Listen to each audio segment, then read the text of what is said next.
Hi, my name is Ed Goad, and I'm an instructor at Green River College. In this video, we're going to continue talking about access control lists and specifically about understanding network flows, or how traffic flows from point A to point B. For this example, we're going to talk about this very simplified network right here. What we have on the left-hand side is we have an accounting network with one PC A here, with this IP range or IP address. It wants to talk to this web server Y over here with this IP address right here. Now, because this is a web server, I'm going to overly simplify this and say that this is running just plain HTTP, which runs on port 80. So when I want to connect to that web server, I'm going to connect to 192.168.53.10 port 80.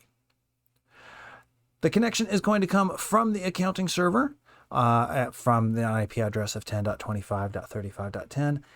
And on that side, there will also be a port that is randomly chosen. The randomly chosen port on the accounting side is for security reasons that we don't necessarily know what is going to be before we get started, and we don't even know until the traffic has initiated what that port's going to be. The only thing we know is that it's going to be somewhere between 1024 and 65,535. Somewhere in that range, a random port will be chosen on the accounting PC to talk to our web server.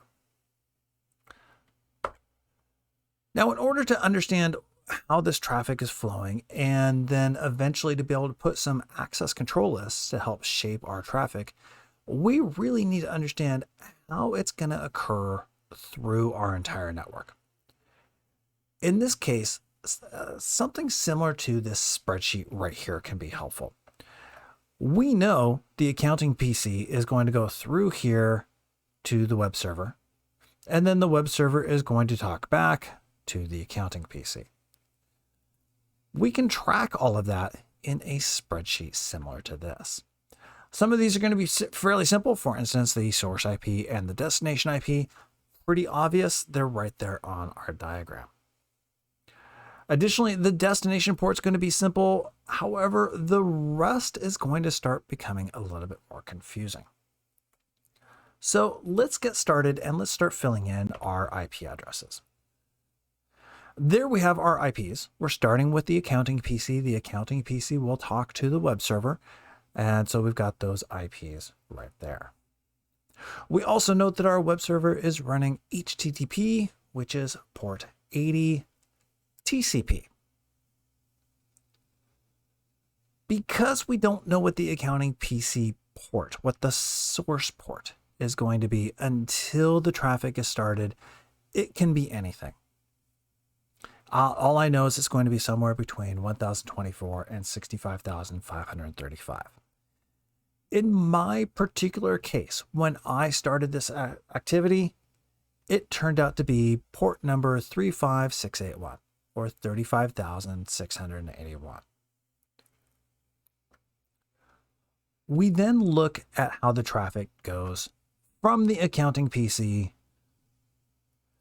through the router into the server. And we can see we start off going from the accounting PC to the router there, and we hit interface G0 or gigabit 0. From the router's point of view, that traffic is inbound. So from this router's point of view, the traffic is coming into it, and therefore we will then identify the traffic as inbound. And there we have our first line of our traffic flow. Great. At this point, all of our traffic is currently inside of the router. We haven't gone anywhere beyond that. We know that we want to go to the server network. Well, if I look up at my diagram, at my spreadsheet, all of this right here is going to stay exactly the same. we're not changing any of that. It's just in the router, the source and the destinations are still exactly the same. What is going to change is our interface is now G1 or gigabit 1, and our traffic is outbound from the router's point of view. So we can go ahead and we can mark that down. At this point, the web server has received the traffic. It was listening on port 80. It has received that traffic and now wants to talk back to the accounting PC. Now, there's a couple of things we have to pay attention to. First off, the source and destination IPs are going to be pretty simple. Our source was going from the accounting PC to the web server. We now want to go from the web server back to the accounting PC. So it's going to be fairly easy to understand. We just kind of swap those. Great. The ports, however, is another question. How do the ports communicate backwards? Well, it turns out that the ports actually do the same thing. The source and destination ports swap themselves. And so when the web server begins to communicate back, our traffic just simply flip-flops as far as the source and destination ports and source and destination IPs. In this case, our server was talking that direction towards the router, so the interface was G1, and the direction is inbound. Lastly, it will then go out of the router. And so if we fill out the next step of information here, we now have our full view of where the traffic has traveled or how the traffic has traveled through our router from the accounting PC to our server environment. At this point, we now understand the flow of this simplified network. If we were to be able to put, or if we were wanting to put access control lists in order to shape this traffic, either permitting, denying, QoSing, VPNing, whatever, at this point, we can see we have literally 4 locations that we can put access control lists.